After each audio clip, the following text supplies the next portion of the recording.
ጉልበት ይሸሻል፣ ጊዜ ይሸሻል፣ ስልጣን ይሸሻል፣ ሁሉ ኃላፊ ነው። ይህ የዘገየ እምነት ነው። በ7 ዓመት የሰባተኛ ንጉሥ ነህ ተብዬ በእናቴ ተቀብቻለሁ ከሚል ጥንቆላ እስከ ማንም አይነቀንቀኝም ፉከራ የተነገረው ሁሉ በ10 ቢሊዮን ዶላር ሺህ ዓመት እዋጋለሁ የሚለውም ቀረርቶ ሆነ የኔ ስልጣን በየትኛውም ጉልበት አይገረሰስም የሚለው ሁሉ ተረት እንጂ እውነት እንዳልሆነ የሚነገር እንጂ የሚቻልም እንዳልሆነ ቢያንስ በ7ኛው ዓመት መረዳት ተጀምሯል።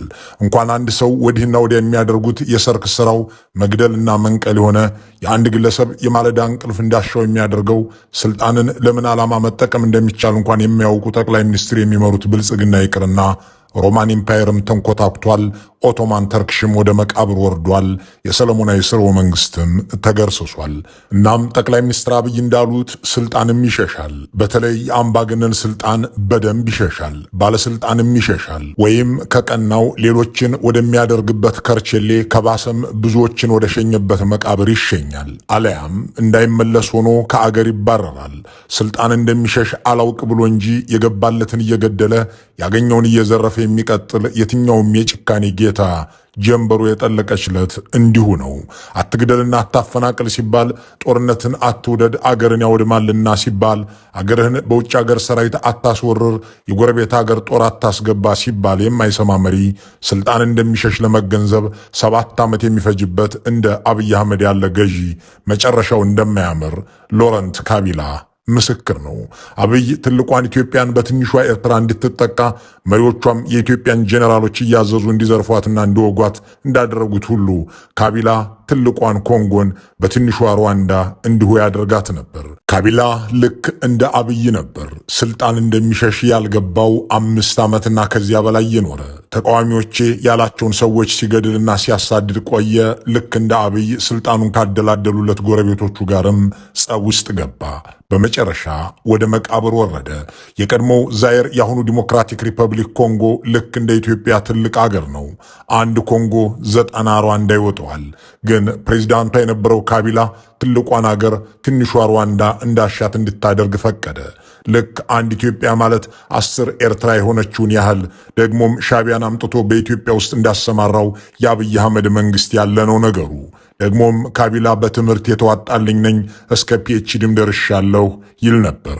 ስለመማሩ የሚያስረዳለት አንድ ሰነድ አቅርቦ ያውቅም።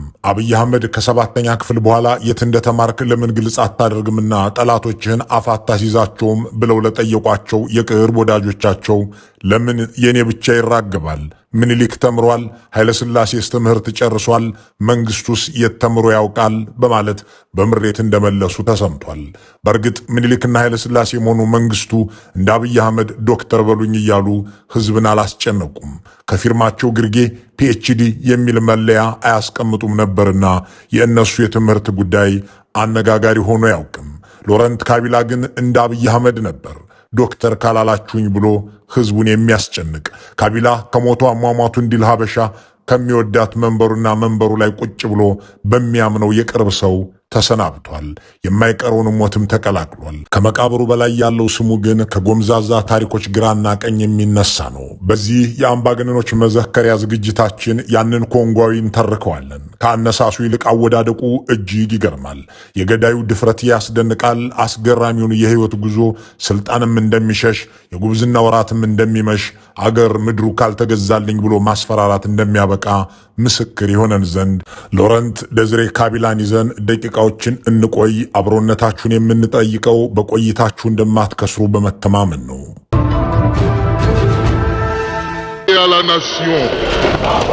He came into power with an army of child soldiers. ከጦር ግንባር ይልቅ የመጠጥ ባር ላይ መገኘትን ይወዳል። ከጓዶቹ ይልቅ ከበውት የሚያመሹትን ቆነጃጅት ያፈቅራል። ሴሰኝነትና ሱሰኝነት መለያዎቹ ናቸው። በየቀኑ የሚሆነው ነው። በእውነቱ ካቢላ የሚረባ ሰው አይደለም። ኖት ዘ ማን ኦፍ ዘ አወር። ይህንን በዲያሪው ላይ ያሰፈረው እርነስቶ ቼ ጎቬራ ነው። ቼ አብዮት አለ ብለውት በኮንጎ የሚካሄድ ሶሻሊስታዊ የትጥቅ ትግል አለ ሲባል ሰምቶ 100 ኩባውያን ወታደሮችን አስከትሎ ከሃቫና ወደ ካቢላ ሀገር ሄዶ ነበር። ያ አርጀንቲናዊ ወደ ምስራቃዊ የአፍሪካ ክፍል ሄዶ ነፃ የመውጣት ንቅናቄ ሊቀላቀል ቢፈቅድ መሪ ነው የተባለው ሎረንት ካቢላ የተናቀ ስነ ምግባር የሌለው ሴታውል መጠጥ አፍቃሪ ሆነበት። እናም በዲያሪው ላይ ባሰፈረው መልእክት ሲቀጥል እንዲህ አለ። የሚረባ የመምራትና የማስተዳደር ችሎታ ከሌለው አብዮትን ለመምራት ብቁ አይደለም። አንድ ነገር ከተያዘ ከምር መያዝ አለበት። ካቢላ አጥብቆ የያዘው መጠጥና ሴትን እንጂ ትግልን አይደለም። ቼ በማስታወሻው እንዲህ የከተበው ካቢላን ነው በኋላ ላይ መንግስት ሆኖ የምናገኘው። በእርግጥም ቼ ልክ ነበር። ካቢላ ለፖለቲካ መሪነት አልተፈጠረም። ነፍሱ ከህዝብ አስተዳደርና ፖለቲካ ጋር የምትገናኝበት ክር የሳሳች ነበርና የትግሉ የመጀመሪያ ሙከራ ተኮላሸ። እሱም የሚችለው ነገር በመሸታ ቤት ማምሸት ነበርና እሱን ገፋበት። ታንዛኒያ ውስጥ ኪጎማ በተባለ ከተማ ይህንኑ የሚያደርግበት መሸታ ቤት የግሉን ከፈተ። ወርቅና ቲምበር በኮንትሮባንድ ሲነግድም ቆየ። እናም ቼ ልክ ነበር። ውሎ ሲያድር አማጺነቱ አገረሸበትና በምስራቃዊ የአገሪው ክፍል ላይ ካሉ ታጣቂዎች ጋር ጥምረት ፈጠረ። በዚያ ማጥቃትም ጀመረና ተሳካለት። ፕሬዚዳንት የነበረው ሞቡቱ ሴሴ ሴኮ ከጎረቤቶቹ ከነ ሩዋንዳና ኡጋንዳ ተጣልቶ ነበርና እነሱም ካቢላን አበረቱበት። ሰውየው ከመሸታ ቤት ወደ ጫካ ከዚያም ወደ ቤተ መንግስት ያቀና ዘንድ ግንቦት 1997 በአገሩ አቆጣጠር ስልጣን ያዘ። የአገሩን ስምም ከዛይር ወደ ኮንጎ ቀየረው። በአገሩም እንደ ነፃ አውጪ ተቆጠረ። ዘ ሊብሬተር የሚል ቅጽልም ወጣለት። Kabila was greeted as a liberator. The West did not view the arrival of this former Marxist revolutionary as leader of the DRC. ሎረንት ካቢላ ስልጣን ይዞ ከመክበሩ በፊት ብጥስ ያለ ድሃ በልቶ ለማደር ለብሶ መክረም የሚቸገር ሆኖ የኖረ ነበር። በ1980ዎቹ ካቢላ የአውሮፕላን ቲኬት እንኳን ለመግዛት ገንዘብ ያልነበረው ሰው እንደነበር የሚያስታውሱ ጸሐፊዎች በዚያ ዘመን ሞስኮቭ ሄዶ ወደ ታንዛኒያ ለመመለስ የቲኬት መግዣ ቸግሮት ለቀናት ተጉላልቶ ነበር ይላሉ ሚስቱ በታንዛኒያ ጉሊት ነጋዴ ነበረች የሚለውን ታሪክ የጻፉት። በታንዛኒያ የአንደኛና ሁለተኛ ደረጃ ትምህርቱን እንደተማረ ይነገርለታል። በእንግሊዞች የትምህርት ካሪኩለም መማሩም እንግሊዘኛን እንዲናገር አስችሎታል። ስዋሂሊንም በታንዛኒያ እያለ ለምዷል። የራሱን ጎሳ ቋንቋም ይናገራል። ካቢላ ልክ እንደ ሚስቶቹ ልክ እንደ ቁባቶቹ ብዙ ቋንቋ ይናገራል። ብዙዎች እንደሚሉት ካቢላ ትጥቅ ትግልም ሆነ ፖለቲካ የጀመረው በሞቡቱ ሴሴ ሴኮ የሚጨቆነው የአገሩ ሕዝብ አሳዝኖት ሳይሆን ቶማስ ሳንካራንና ዮሪ ሙሴቪኒን ስለሚያደንቅ ነበር። በኡጋንዳ ጦር ውስጥም ገብቶ ውትድርናን ተማረ።